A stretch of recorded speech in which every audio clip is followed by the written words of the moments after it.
Assalamualaikum warahmatullahi wabarakatuh.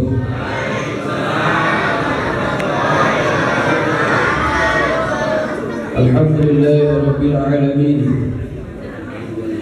Wassalatu wassalamu ala asyrafil anbiya'i wal mursalin.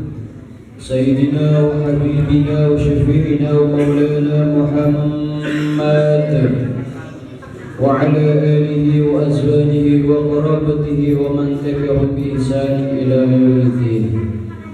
Faqad qala Allah ta'ala fi kitabihil munazzal.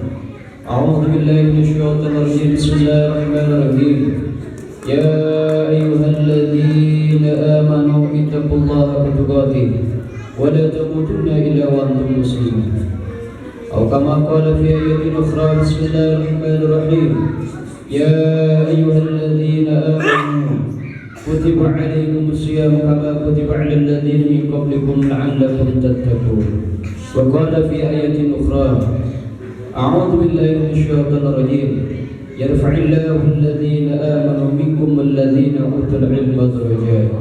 Shadaqallahul 'azim wa shadaqa rasuluhun nabiyul karim wa nahnu 'ala dzalika lasyahidun. Alhamdulillahirabbil alamin. Sedang salat tarawih yang insyaallah semuanya dimuliakan oleh Allah. Puji syukur kepada Allah Subhanahu wa taala atas segala karunia nikmat yang Allah berikan kepada kita. Yang sampai dengan detik ini kita masih belum mampu, bahkan tak akan pernah mampu untuk menghitung segala nikmat yang Allah berikan kepada kita. Lisan kita yang ceroboh, lisan kita yang hina ini tak mampu untuk menggunakan kalkulator tercanggih dunia dimanapun. Bahkan manusia dengan IQ tertinggi juga tak mampu untuk menghitung nikmat daripada Allah Subhanahu wa taala.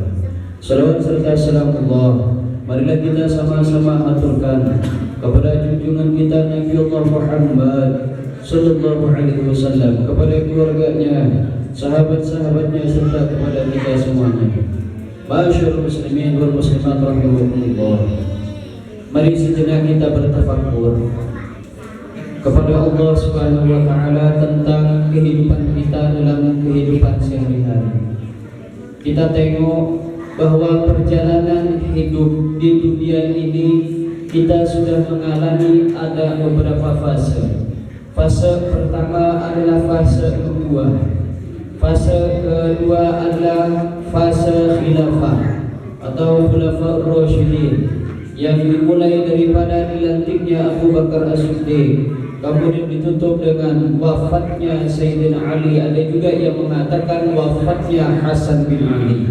Kemudian barulah mulai zaman kerajaan yang dimulai daripada berdirinya dinasti Bani Umayyah, kemudian ditutup dengan Turki Utsmani. Lalu datanglah fase yang keempat, yaitu fase Jababirah. Apa itu fase Jababirah? Fase Jababirah adalah fase di mana umat muslim pada saat itu mendapatkan golongan yang banyak, akan tetapi pada hakikatnya sedikit. Karena apa? Ma'asyiral muslimin rahimakumullah, umat muslim di akhir zaman ini bukan lagi mementingkan kualitas, akan tetapi adanya kuantitas dijadikan sebagai tolok ukur kekuatan apapun di medan perang ataupun itu di medan pendidikan. Sehingga ma'asyiral muslimin rahimakumullah, kita tengok sekarang bagaimana itu pendidikan kita, bagaimana itu pertempuran jihad kita di medan jalan Allah. Sekarang kita ini tak ibaratnya seperti kuih atau ibarat sebuah makanan, di mana Rasulullah sallallahu alaihi wasallam sudah pernah memprediksi hal ini, di mana kata beliau umat muslim di akhir zaman itu sudah seperti diibaratkan sebuah daging di atas meja makanan, diperebutkan oleh berbagai macam kabilah, diperebutkan oleh bangsa-bangsa, sehingga para sahabat pada saat itu bertanya kepada Rasulullah, ya Rasulullah, hal nahnu yawma idin qalilan, apakah kami pada saat itu sedikit ya Rasulullah? Apa jawaban daripada baginda Rasul? Jawaban daripada baginda Rasul, bal antum yawma idin katsir, hari itu kalian sangat banyak. Bahkan saking banyaknya, kuantitas daripada musuh itu tidak ada apa-apanya. Akan tetapi ma'asyiral muslimin rahimakumullah, kenapa dengan kuantitas yang banyak umat muslim ini masih diibaratkan sebuah daging di atas meja yang diperebutkan oleh bangsa-bangsa? Oleh sebab ada beberapa hal ma'asyiral muslimin rahimakumullah. Pertama, kualitas yang dimiliki oleh umat muslim itu sudah minim. Banyak di antara kita yang sekarang ini jauh lebih mengejar materi tanpa memperdulikan bagaimana kualitas pribadi kita. Ilmu sudah menjadi sekunder, apalagi itu ilmu agama, apalagi itu ilmu tauhid, apalagi itu ilmu akidah, apalagi itu ilmu Al-Quran.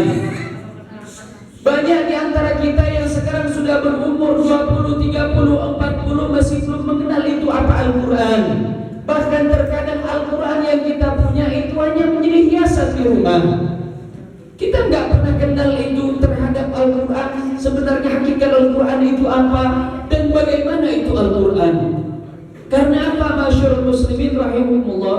Maka kelanjutan daripada hadis yang disampaikan oleh Rasulullah, pada saat itu umat muslim yang jumlahnya banyak, bahkan menurut sensus internasional di akhir tahun ini atau di tahun ini, umat muslim ini mendapatkan predikat mayoritas kedua paling banyak setelah umat Kristiani. Akan tetapi ma'asyiral muslimin rahimahullah, pernah nggak tengok berita bagaimana keadaan Afghanistan yang menjadi buli-bulian daripada bangsa-bangsa yang tidak pernah senang terhadap Islam? Pernah tengok itu bagaimana keadaan Irak? Pernah tengok itu bagaimana keadaan Palestina? Pernah enggak kita ini membayangkan atau membaca sejarah bagaimana pada saat tahun 1924 kerajaan Turki Utsmani yang pada saat itu menjadi bulan-bulanan bangsa-bangsa Eropa, yang pada hakikatnya mereka tidak pernah senang kepada Islam, sehingga negara kesatuan Turki pada saat itu dipaksa untuk gulung tikar. Dan ma'asyiral muslimin rahimahullah, tahun-tahun itulah umat Islam sudah kehilangan kendali. Seakan-akan seekor binatang atau sebuah binatang yang sudah tidak memiliki induk. Ma'asyiral muslimin rahimahullah, tahun 1924 itu tahun Amul Hazan, karena kita sudah tidak memiliki induk, karena kita sudah tidak memiliki kiblat kekuatan. Ma'asyiral muslimin rahimahullah, oleh sebab apa ma'asyiral muslimin rahimahullah, kekuatan musuh sebenarnya sedikit, akan tetapi keberanian mereka ditambah oleh Allah. Kekuatan muslim itu sebenarnya banyak, kuantitasnya banyak, akan tetapi keberanian kita dicabut oleh Allah.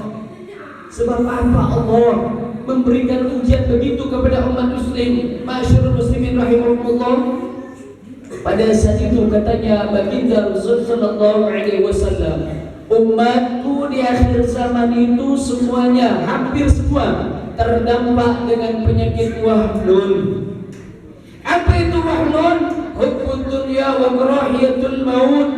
Mereka sudah buta dengan dunia, cinta dengan dunia. Mereka dihinakan dunia, seakan-akan fasilitas dunia ini adalah segalanya buat kepribadian dia. Mereka tidak rela mati hanya untuk berpisah dengan dunianya. Bahkan mereka rela mati-matian untuk kehidupan dunianya. Bahkan akhirat buat mereka itu hanya menjadi sebuah dongeng.